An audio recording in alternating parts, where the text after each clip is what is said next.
Welcome to Animal DNA, our extraordinary expedition through the animal kingdom. We'll explore the unique traits and characteristics of animals of all kinds, how species relate to one another, and ways in which they survive and thrive in their diverse environments around the planet. And so our journey begins.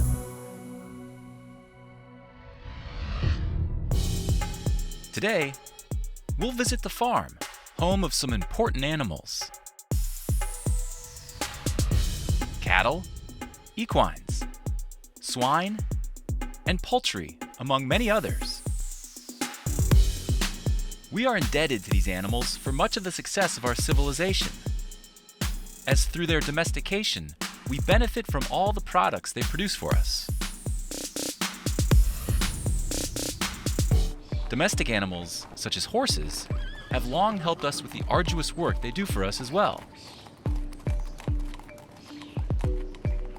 In addition to the work in the fields, we live with domestic animals in our homes to protect us, to keep us company, to help us when we're in need, and to keep an eye on other animals. On farms, they protect the workers and the livestock from any predator that might be in the vicinity. Dogs work with us as a team, while other domesticated creatures, such as cats, are responsible for keeping our homes free of pests and just being cute. Until just 225 years ago, with the invention of the railroad, riding domestic animals was the fastest way to travel.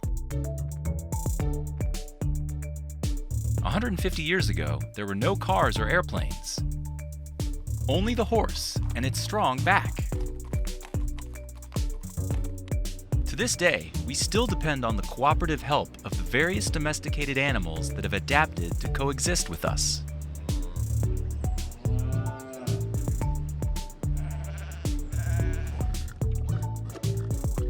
Domestication is defined as a condition in which the breeding, care, and feeding of these animals are subject to continuous support by humans.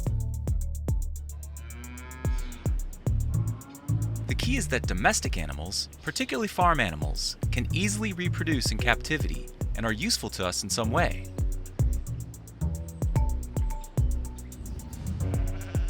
Sheep provide us with wool. Cows give us milk. Both pigs and cattle are raised to feed us, as well as chickens, which also provide us eggs. Many of these animals live on farms in some sort of farmhouse or barn.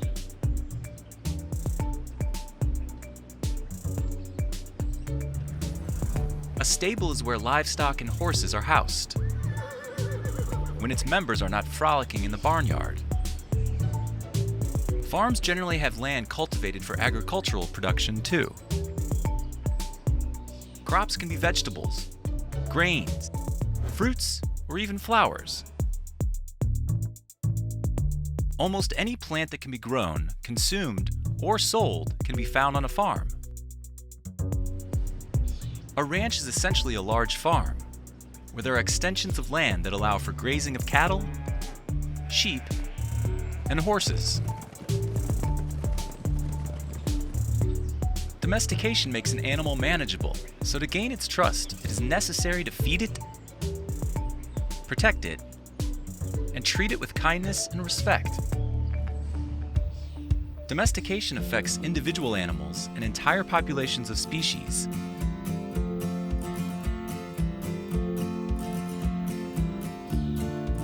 Or behavioral change in a singular and group manner. Biological changes occur over long periods of time, often through selective breeding. For example, wild horses, some 5,000 years ago, did not look like they do today. They were the size of ponies, and their natural habitat was the steppes of Central Asia, where they could roam and graze freely. When mankind captured, domesticated, and bred the horse, it was for the purpose of helping to till the land and serve as transportation vessels. 5,000 years later, we may not need the horse to take us where we want to go, But traveling on horseback has not lost its appeal, and probably never will. Today's horses vary greatly, from the gigantic Belgian draft horses, the medium-sized quarter horses, to the miniature horses. Their characteristics vary according to their selective breeding. The modern horse is the perfect size and temperament. It is an animal bred to meet our needs and deserves our care. We'll be right back with more Animal DNA. We're back. Let's see if you can answer this trivia question. Which of these animal pairs has the largest population? Giraffes and elephants? Deer and elk? Cows and pigs? Bears and raccoons? The correct answer is cows and pigs.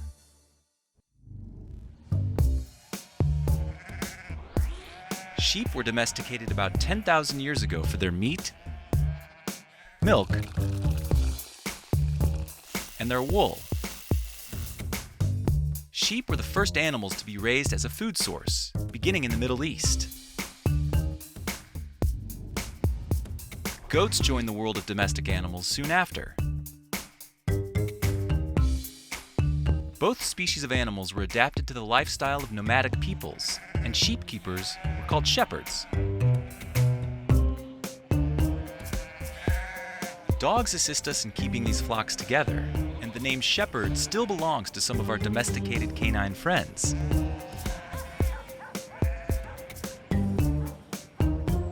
Such as Australian shepherds, German shepherds, and English sheepdogs. Cows and pigs came on the scene later, around 7000 BCE, and are associated with settled human communities. It was in Western Asia that the cattle were introduced into domestication, while the pig was first domesticated in China. Cows provided milk to drink and cook with,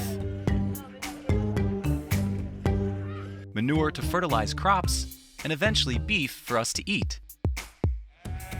Sheep provided wool for blankets and clothing.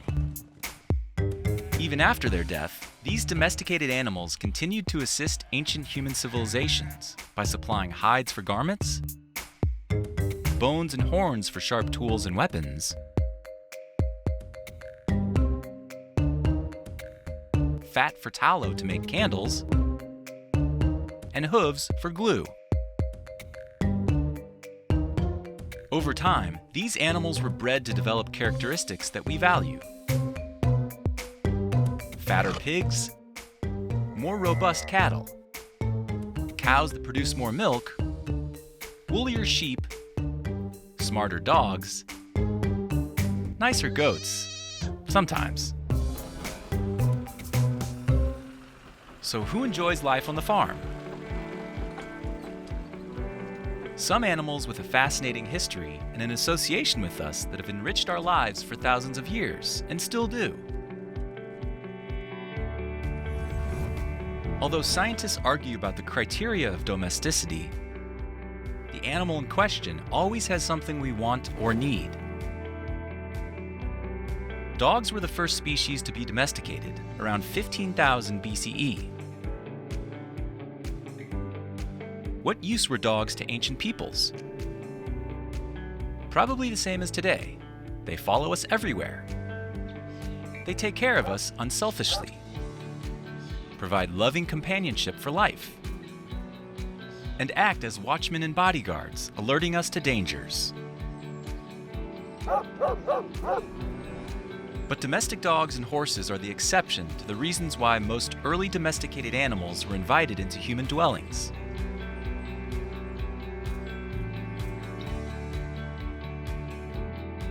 Historically, what we needed or wanted from animals was a source of food or valuable products. And so animal breeding farms arose to obtain these products. Milk, eggs, cheese, butter, and the animals themselves for human food consumption. The earliest signs of mankind engaging in agriculture date back some 12,000 years. Shortly after this, someone near the Mediterranean saw a goat and thought of taming it for milk and cheese. The goat that was domesticated for the first time was wild, much like mountain goats today. There are several different breeds of domestic goats in a variety of shapes and sizes. The Nubian goat is recognizable by its long hanging ears and its Roman nose, while the dwarf goat, with its stubby, round body, is unmistakable. A breed is a group of animals that have been selectively reproduced, with supervision, over a long period of time to transmit certain ideal traits to their offspring.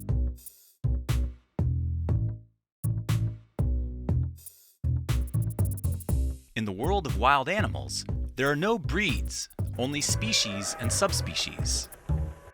In terms of goat breeds, some are short and stocky, others tall and slender. Colors vary greatly, but one thing that does not change in goats is their instinct to bang their heads. So we're already in the barnyard. Let's take a quick look at the farm animal with the highest population numbers. How many chickens are there? There are more chickens clucking and roosters greeting sunrises than humans. Approximately 16 billion chickens are clucking on our planet. The chicken cannot fly long distances. It manages to hover until it lands on a nearby roof. It's no wonder we could tame it. We'll be right back with more Animal DNA. We're back. Let's see if you can answer this trivia question. What is the most popular pet in the world? The dog? The cat? The fish? The hamster? The answer is the cat.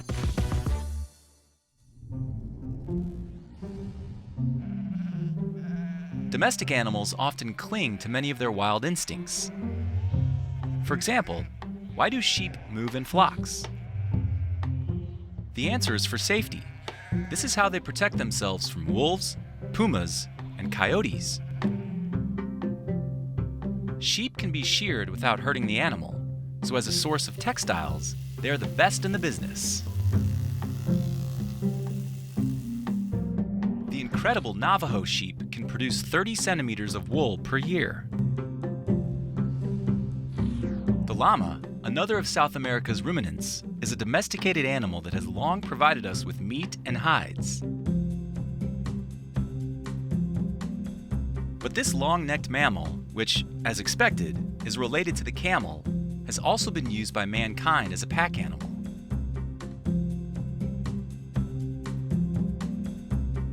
It is too small to ride like a horse, but it can go without water for days and carry more than 100 pounds for 15 miles at a time.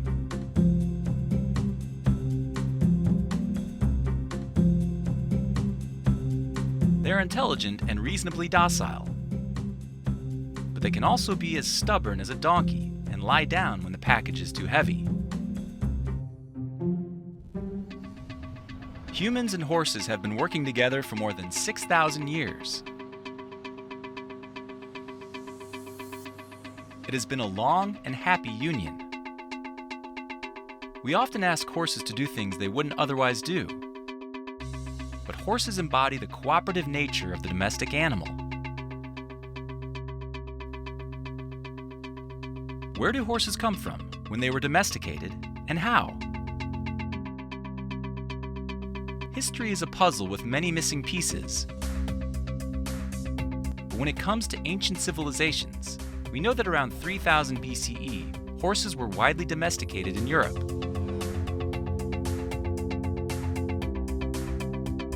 The first wild horses had to be captured and then bred to develop certain characteristics, such as size and temperament.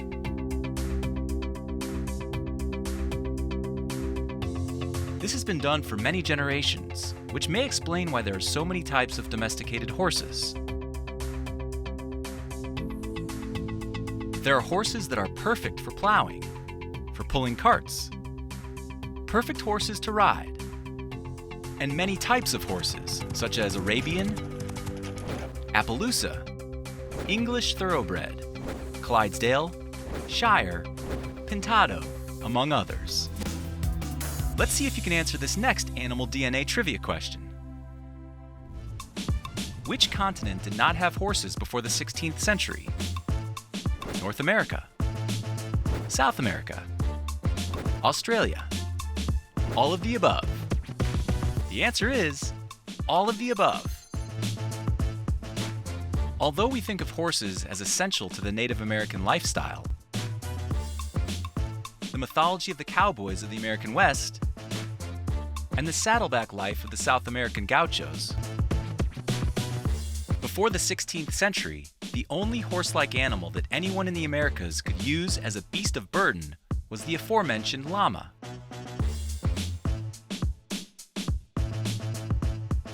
The Incas domesticated the llama as a pack animal with a plethora of wool. Horses did not appear in Australia until Europeans first traveled there in the 17th century. However, when horses arrived on these continents, they were bred there and immediately went to work. Everyone knows the value of a working horse, which has been so successfully domesticated that its wild counterparts are hard to find. Some populations of endangered wild horses still live in China and Mongolia.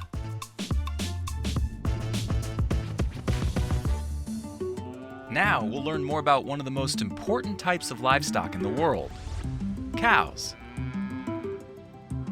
Some cattle were traditionally raised for meat, milk, and prestige, such as Watusi cattle. Known as the cattle of kings and once considered sacred, these cattle have an ancestry dating back 6,000 years. What's so special about Watusi? The answer is on their heads, the largest and most impressive set of horns of any breed of cattle. Some horns measure roughly 8 feet from one end to the other. It is not surprising that Watusi specimens walk with a swaying gait. Watusi cattle come from Africa, so seeing them in the same pastures as giraffe and antelope is not as strange as it may seem. Horns are formidable weapons against predators, although in captivity, a huge horned head can make dining with friends difficult and dangerous. Not all cattle have such large horns, nor are all cattle predominantly a source of meat. There are also dairy cattle. Holstein Friesian cattle, often referred to simply as Holstein, are the most common dairy cattle breed in the world. Developed in the United States from cattle imported from the Netherlands, these well-known black and white cows make up 90% of the world's dairy-producing population. How many cows work daily on milk machines around the world? More than 10 million at last count. The average cow produces approximately 2,600 gallons of milk each year. Dairy farming is big business, and although mechanization has helped, cows, like any other domesticated animal, need care.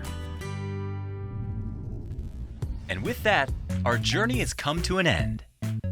See you next time on Animal DNA, where we humans decode all the secrets of our friends in the animal kingdom in order to learn more about them and a little bit more about ourselves, too.